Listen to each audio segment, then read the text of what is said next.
tell me when you're ready. Yeah. Okay. Now, it gives me very great pleasure to introduce today's speaker, Carolynn Everitt, who will be talking to us about the temperance movement in Victorian England. Carolynn worked for the Salvation Army in Australia for many years. This included several years working in the welfare department, followed by 15 years in the Army's music department. After retirement, Carolynn and her husband Doug spent 3 years as volunteers working with the Army in Dhaka, Bangladesh. Doug was the general manager of a fair trade project which provided jobs for women, and Carolynn was his PA. In recent years, the Everitts have been involved with a remarkable Australian charity operating in Vietnam, the Blue Dragon Children's Foundation International. Carolynn is a member of the Blue Dragon board, and Doug works closely with the finance team in Hanoi.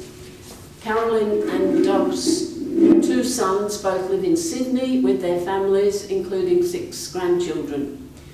Carolynn states that her main claim to fame is that she sings in the Manly Warringah Choir with Cindy Broadbent. Now, I don't agree with that. I think that's just one of the many strings to your bow, Carolynn. So please join me in welcoming Carolynn.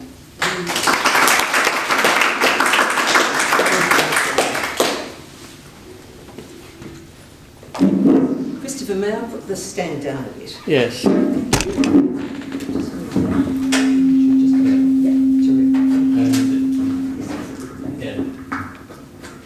It's susceptible to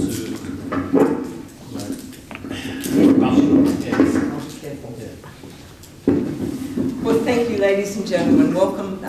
Thank you for your warm welcome this morning.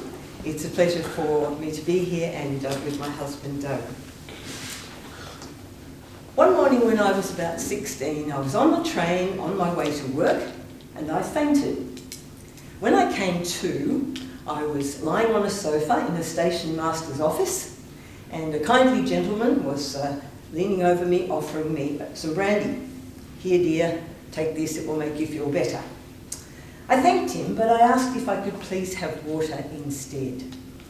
And the reason for that was that I was born into a Salvation Army family, and members of the Salvation Army do not drink alcohol. Of course, as my mother gently pointed out later, under the circumstances, it might have been a good idea to take the brandy and get out of the gentleman's office. But I was very young and this had not occurred to me. Why do members of the Salvation Army not drink alcohol? We're going to come to that a little later. And I should mention here that these days I'm not actively involved with the Salvation Army, but I'm still closely connected in very many ways. This morning I've been asked to look at 3 somewhat interconnected topics: the temperance movement, Anne Bronte's second book, The Tenant of Wildfell Hall, and the Salvation Army and its beginnings in the East End of London. So we begin with the temperance movement. The invention of the steam engine was one of the triggers for the Industrial Revolution in the 18th century. Pardon me. The rural poor streamed into the major cities of Europe and America looking for work, and massive slums developed, full of filth and desperation, as a contemporary writer put it. Alcohol was a means of escape from the misery and the squalor of life in the slums. But sober workers were needed to operate the heavy machinery, and gradually society's attitude towards alcohol began to change. Drinking alcohol in moderation was quite acceptable. Drunkenness was not. By 1735, it was estimated that gin consumption in London, just gin, was estimated to be half a pint per person per day, supplied by over 7,000 gin shops in London alone. By 1750, it was estimated that 1 in 4 homes in London were actually making their own gin, with methylated spirits and turpentine being common ingredients. By the middle of the 18th century, gin was so popular that historians of that time talk about a gin craze. Gin was sometimes known as mother's ruin, but of course it wasn't only mothers, women, who became addicted to gin. Publicans would advertise, drunk for a penny, dead drunk for tuppence. There were reasons other than escapism for this overconsumption of alcohol, especially in the cities. Apparently, country people rarely drank alcohol, and when they did, often it was a low alcohol content home brew. But in the cities, it was a different situation. Water supplies were often polluted. Milk supplies were unreliable, and there was the problem of keeping the milk fresh. Tea and coffee were very expensive. Alcohol was very cheap.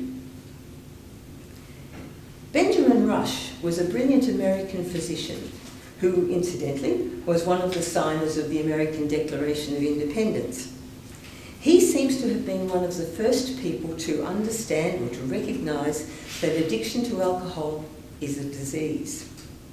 His theory was first published in 1790, and he recommended abstinence as the only cure.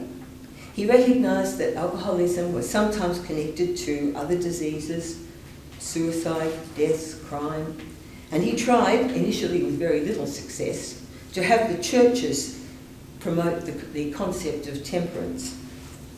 Within 20 years, alcoholism came to be recognised in the US as a major social problem, and more ministers started to preach abstinence.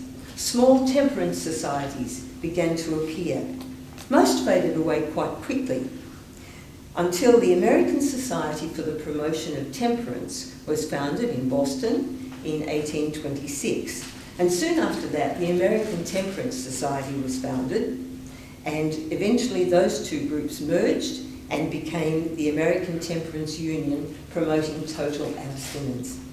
At the peak of the temperance movement, there were thousands of these groups all over the US and over 1 million members.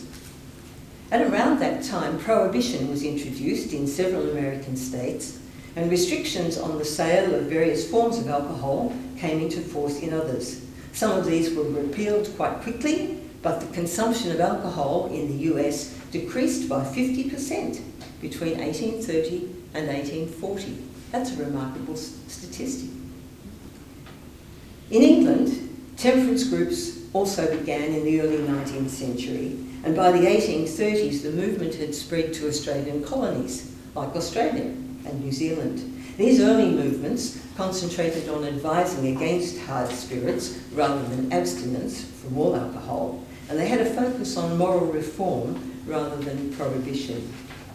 In 1834, a young Branwell Bronte was one of the original members of the Howards Temperance Society, and he later became its secretary while his father was the president. Patrick Bronte campaigned for many years to procure a clean water supply for Hawth, and this was finally achieved in 1856.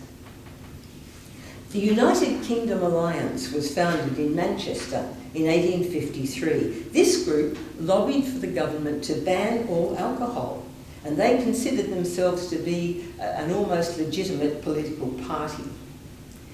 Their mission statement, if you like, reads, "The object of the Alliance shall be to call forth and direct an enlightened public opinion to procure the total and immediate suppression of the traffic in all intoxicating liquors and beverages."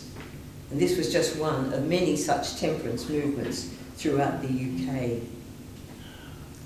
In the 1850s, there was a further resurgence of the abstinence movement in America, and some now saw drunkenness as a sin.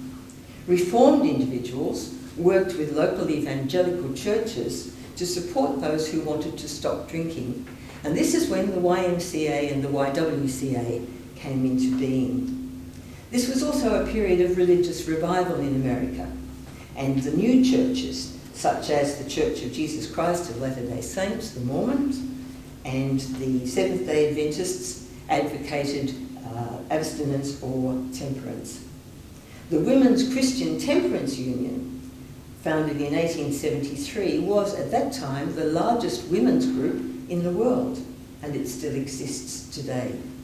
And around that time, there was a movement to build public drinking fountains with clean water so that people had a ready source of safe water. And apparently some of these fountains can still be found in some of the older American cities. It's been estimated that by 1900, 1 in 10 Americans had signed the pledge, and the name teetotaler comes from the capital T, total abstinence, which was recorded against their name in the records of the organisations.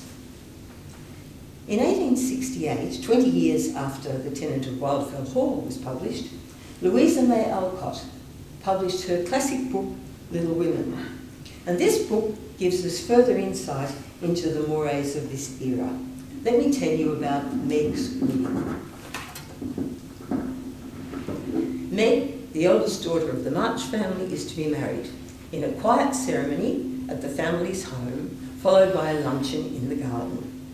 Mr. Lawrence, a kindly friend who knows the family's straitened circumstances, arranges for some wine to be delivered to the house as a contribution to the celebrations.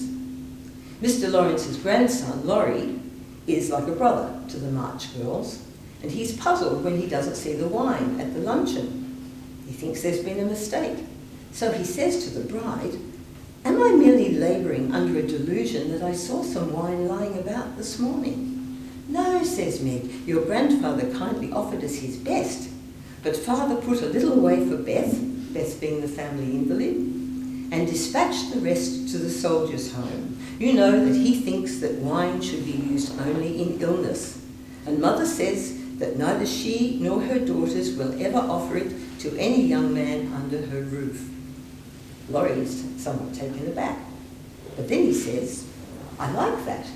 I've seen enough harm done to wish other women would think as you do." Then and there, Meg asks Laurie to promise that he will never drink alcohol. "Come, Laurie," she says, "promise and give me one more reason to call this the happiest day of my life."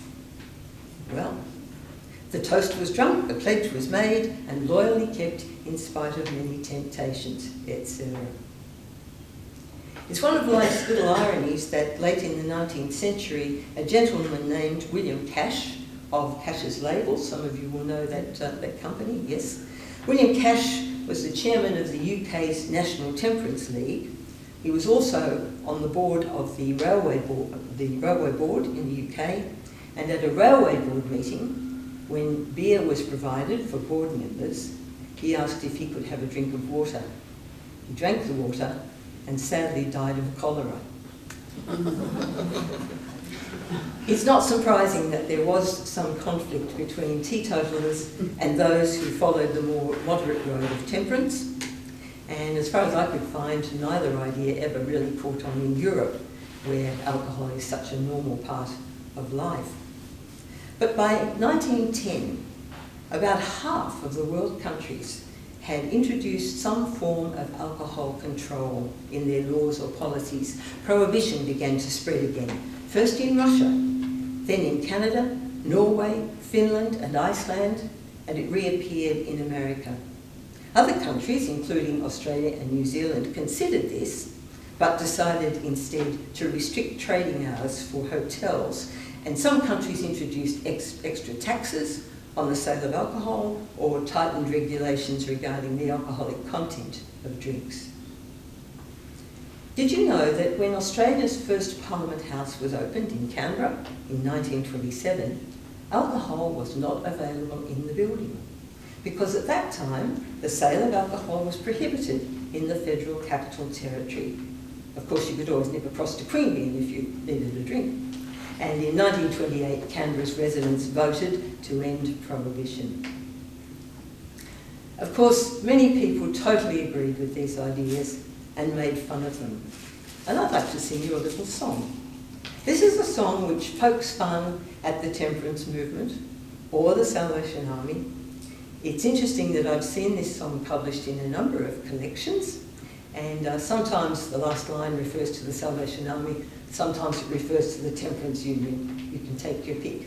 Just going to have a little drink of water.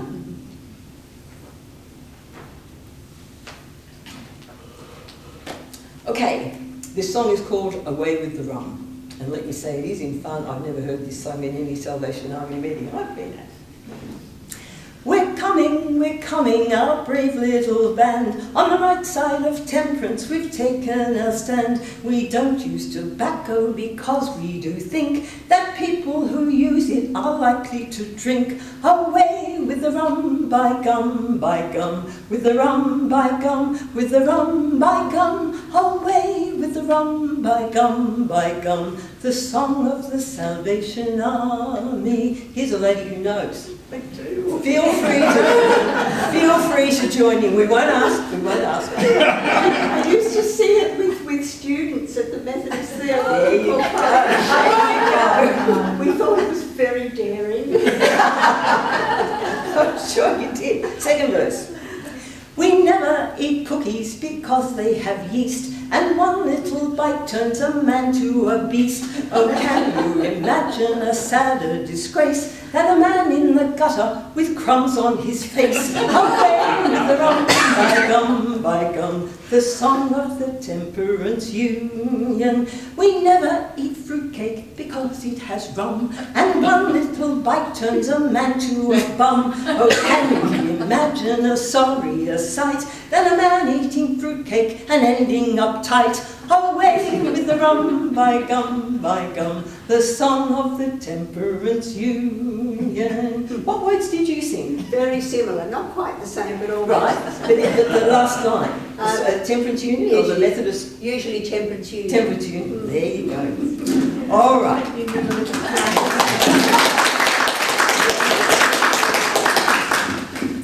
Okay, so now we turn to the tenant of Wildfell Hall.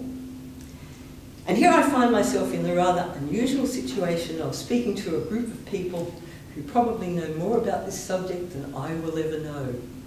Nevertheless, there's a certain romance about the popular image of the Bronte family. The stern father, Patrick, shattered with grief by the loss of his wife and his two eldest daughters, and retreating into his grief with little regard for the happiness of his four remaining children, the three dutiful daughters, writing novels as an escape from their dreary lives in the bleak parsonage, scrimping and saving, the only son on whom so many hopes and dreams depended, who comes to a tragic end, being addicted to both alcohol and drugs.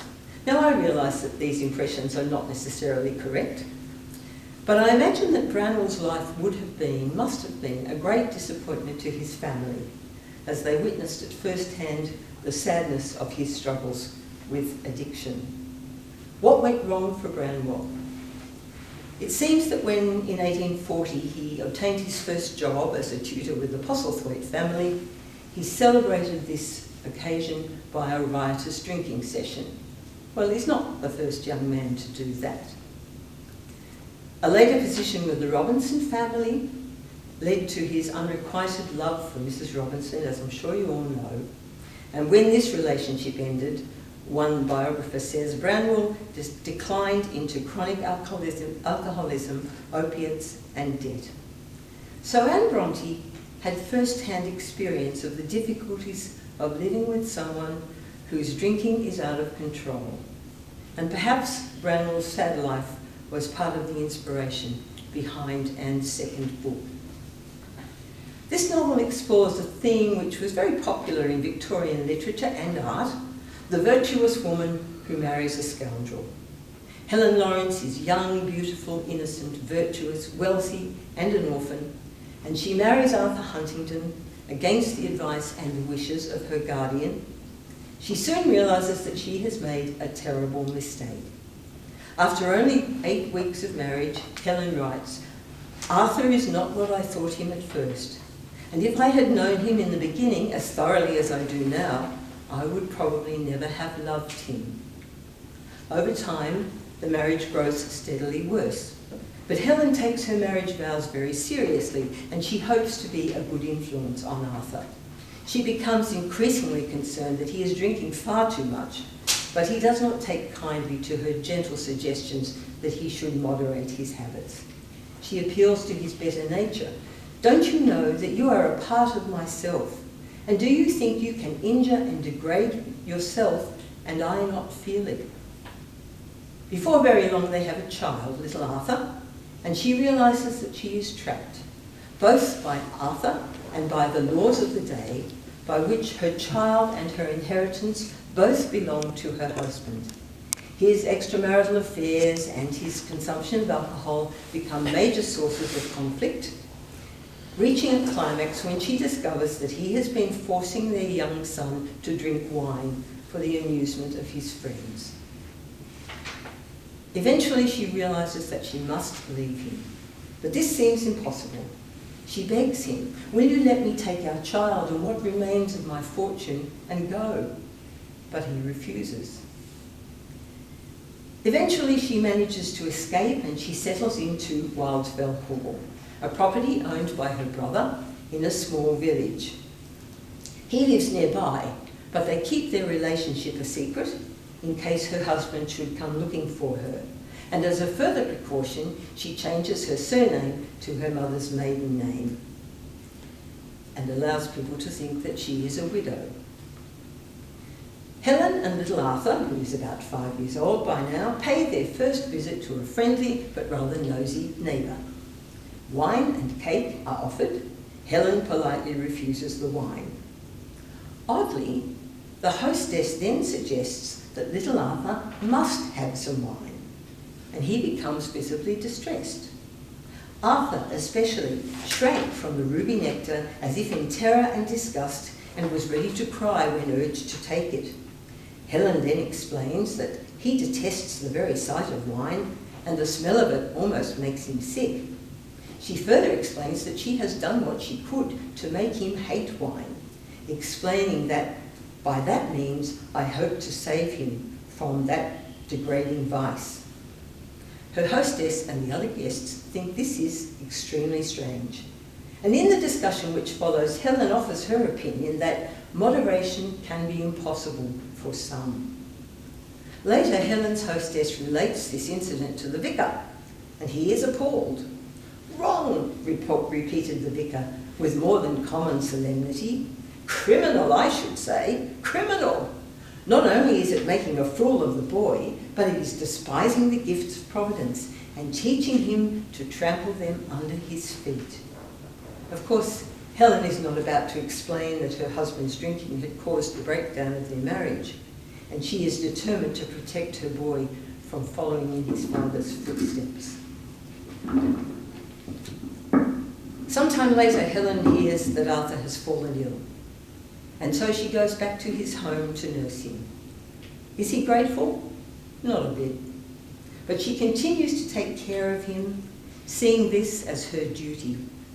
He starts to improve, but then disregards his doctor's orders, begins to drink again, and so suffers a relapse. Finally, Arthur dies.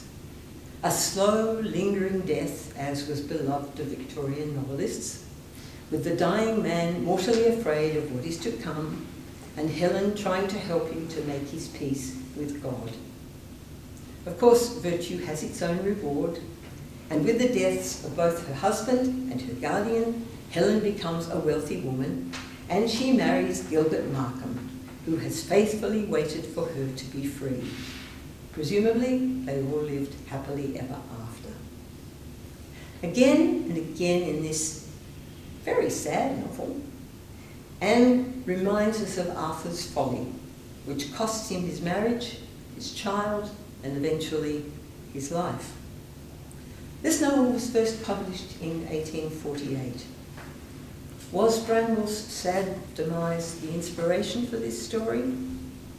I guess we'll never know, but it must surely have had some influence on the story. And now, the Salvation Army. The Salvation Army came into being in the slums of London's East End in the mid-19th century, and today the Army operates in over 130 countries worldwide.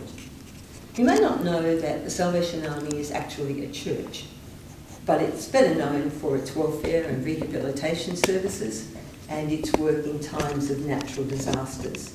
Salvation Army halls don't look particularly churchy. They tend to be rather utilitarian. But like most churches, the Army holds services every Sunday. Or maybe not at the moment, but we know what we mean. The Army's social work and its emergency services are an extension of a biblical principle that Christians have a duty to help those who need help. And would you believe, I've discovered that there was once a Salvation Army Corps, as they are known, in Haworth.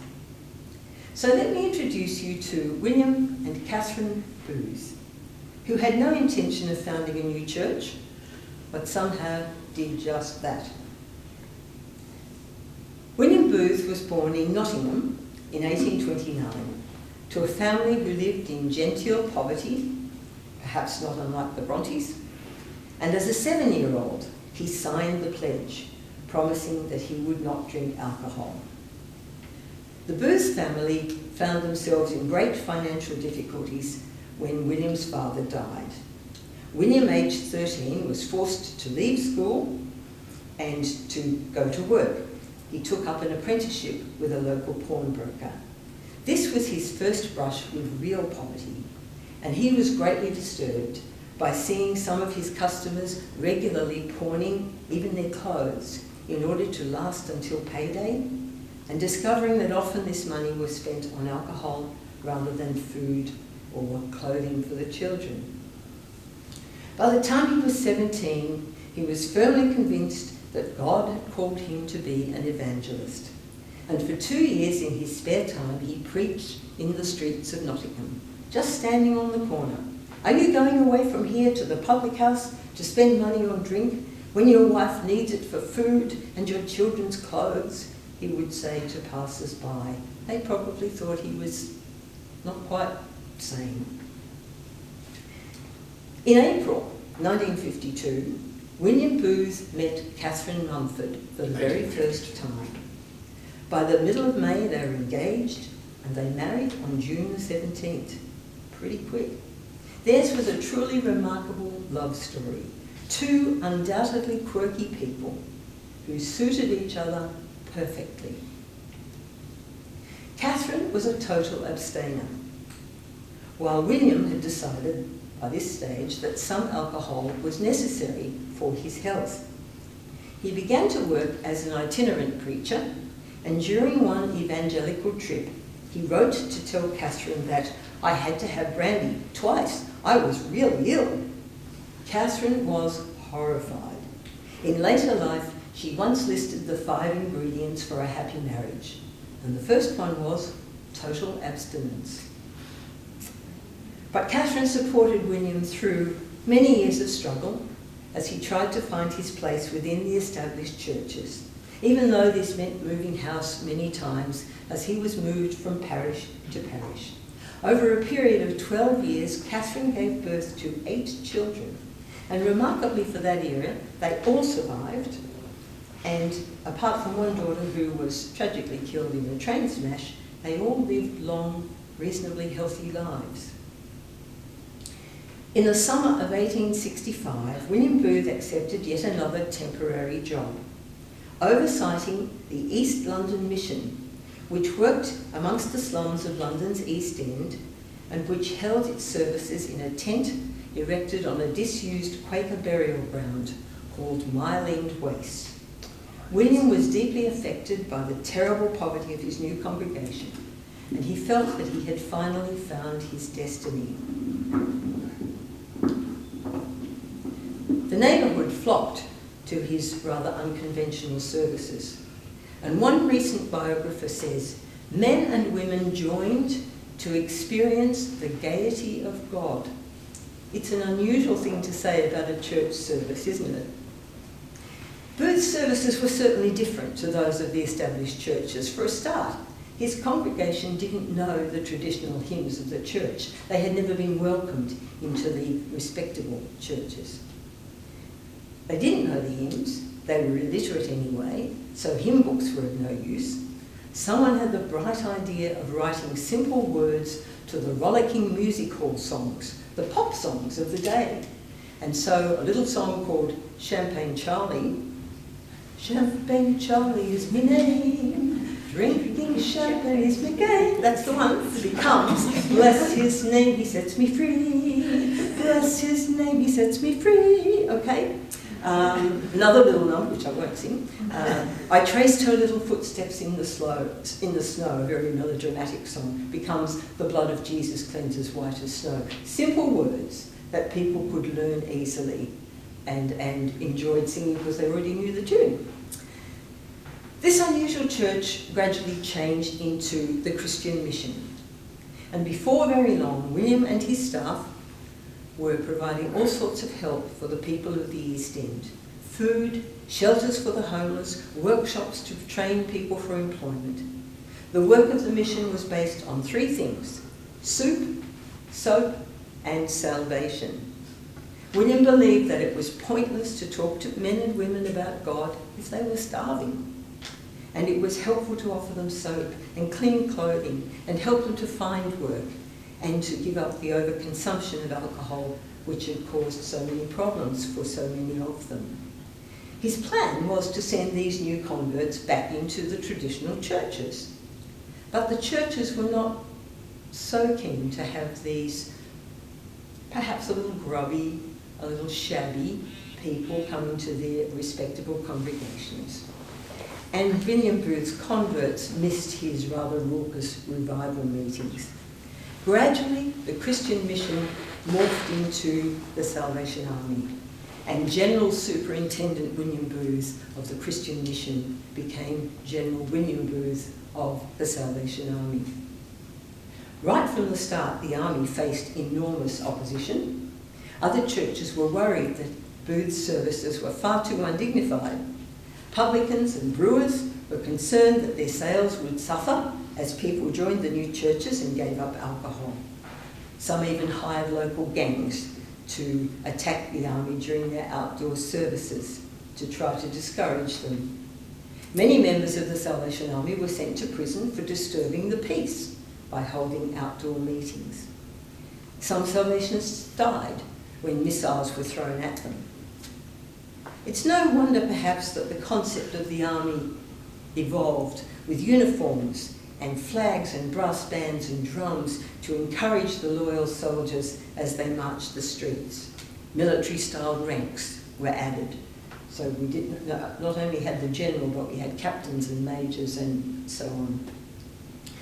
The great big army bonnets that you may have sometimes seen in pictures of early Salvationists, huge big brims on the bonnets of the day, they were designed especially to deflect missiles being thrown as they marched down the streets. Yes, they weren't a fashion statement at all.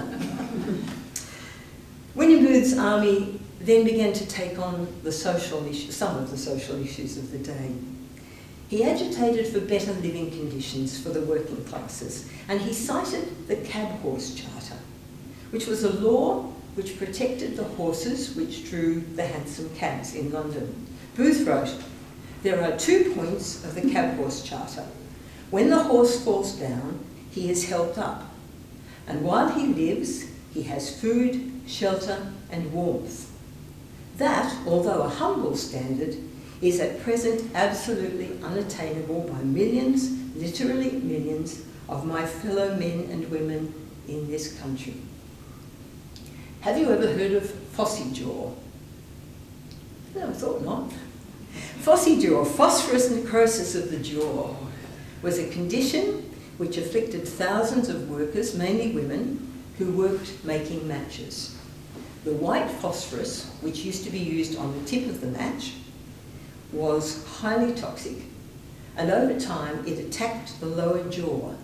The only cure was to remove the jaw, which left these women severely disfigured. Bryant and May began making safety matches using red phosphorus, which is more expensive but safe. And you can still see that term, safety matches, on boxes of matches today. In 1888, the match girls of London went on strike, demanding improved conditions in the match factories. And so William Booth decided to open a match factory, using the red phosphorus, but with decent wages and better working conditions. By 1906, the use of white phosphorus had become illegal, and so it died out completely. Then there was the issue of what today we call trafficking. Winnie Booth worked with a well-known journalist of the day, W.T. Stead, of the Pall Mall Gazette, to expose this awful trade whereby young women, many still children, were sold into brothels in the UK and in Europe. Stead, in disguise, was able to buy a young woman, 13-year-old Eliza Armstrong, from her mother for £3, with a promise of £2 more once her virginity was confirmed. This was done, and Eliza was handed into the care of a Salvation Army worker, also in disguise, who took her across the Channel to a safe house in France. But Stead had, by doing this, proved that it could be done. And so he then wrote a series of articles for the Pall Mall Gazette exposing this trade, and the resultant uproar resulted in various reforms to the law. Young Eliza was taken back to England and admitted to a home for the protection and training of young girls, where she was to be given several years of schooling and then placed into service. Catherine always insisted that female members of the army must have equal rights within the organisation. William accepted this revolutionary idea and is quoted many times as saying, "Some of my best men are women." From its earliest days, the army has worked with people who are addicted to alcohol, seeing at first hand the impact that this has on individuals, families, and communities. Alcohol itself is not the problem, of course. For most people, an occasional glass of wine is a normal part of life.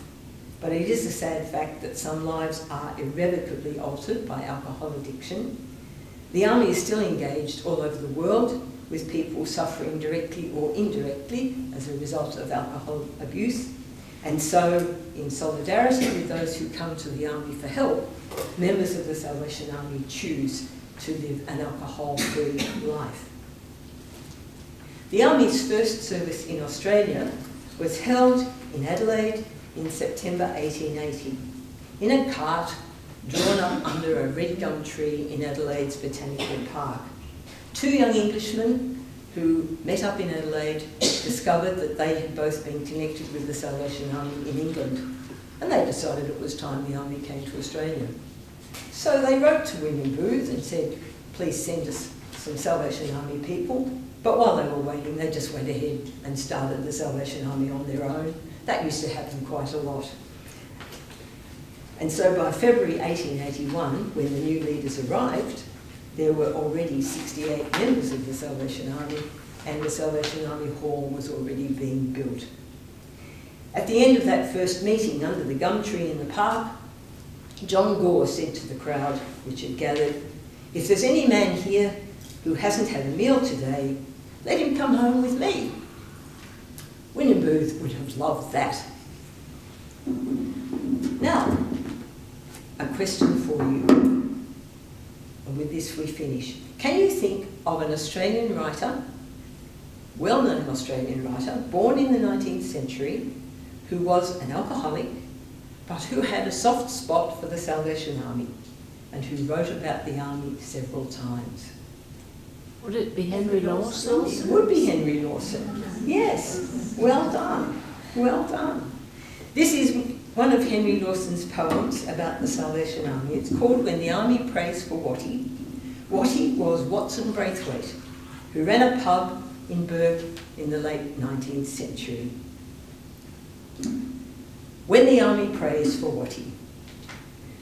When the kindly hours of darkness, save for light of moon and star, hide the picture on the signboard over Doughty's horse bazaar, when the last rose tint is fading on the distant mulga scrub, then the army prays for Watty at the entrance of his pub.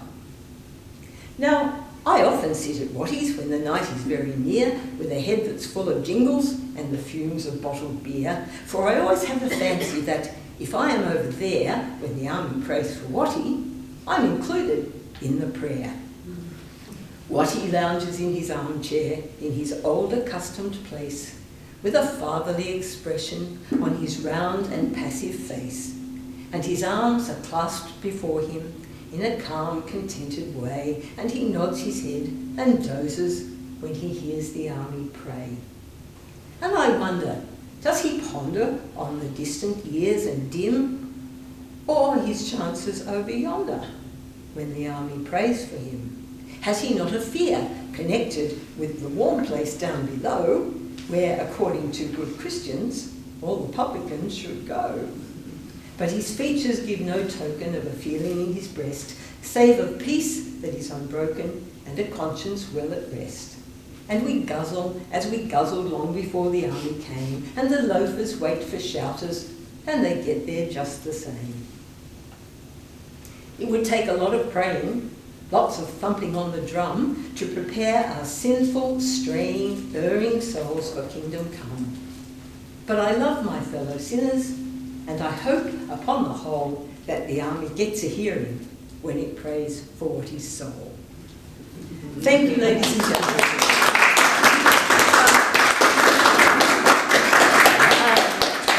Carolyn, would you like to take questions? Sure, yes, I'm happy to If take there are any questions. questions. Yes. Thank you for that. You gave two reasons for teetotalism over temperance. It was the idea that this is the only way that you can actually solve the problem, and also the solidarity argument. But I'm interested in the relationship between Christianity and teetotalism. So I've got like Jesus and the miracle at the wedding feast at Cana, I've got the Last Supper, I've got communion wine, I've got this idea that heaven is like the vintage of the nations. And my take on Jesus' teaching is not that he gave permission for alcohol, but he was doing more than he was endorsing alcohol. And how do you think about the Christianity aspect in Christ's teaching with respect to teetotalism? Well, I don't know that teetotalism is necessarily a Christian concept, because there are many churches where there is no restriction on alcohol.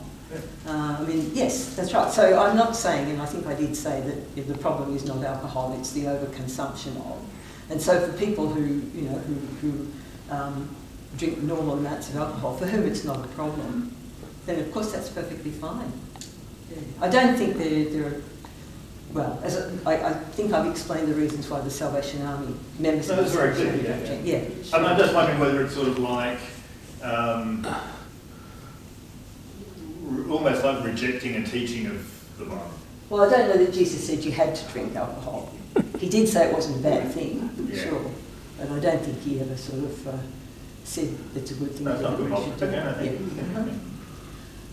Well, this is more just a comment, but you know Thomas Cook, who started the travel from, that was, he got a train to go from Leicester to a temperance meeting and charged the people a small amount to go on the train, and that was the start of Thomas Cook's.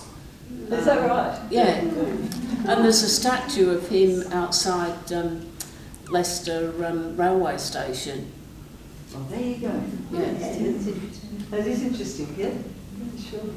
Thank you, that was really fascinating, Carolyn. Just to add to an extra little story, it was really the temperance movement in New Zealand that got women the vote.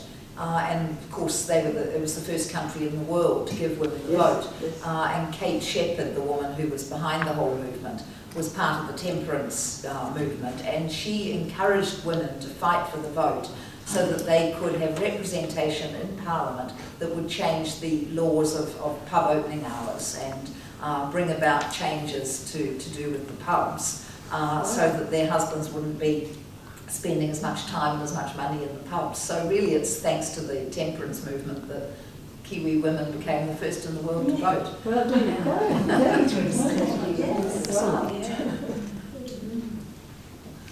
Sure. Any more questions?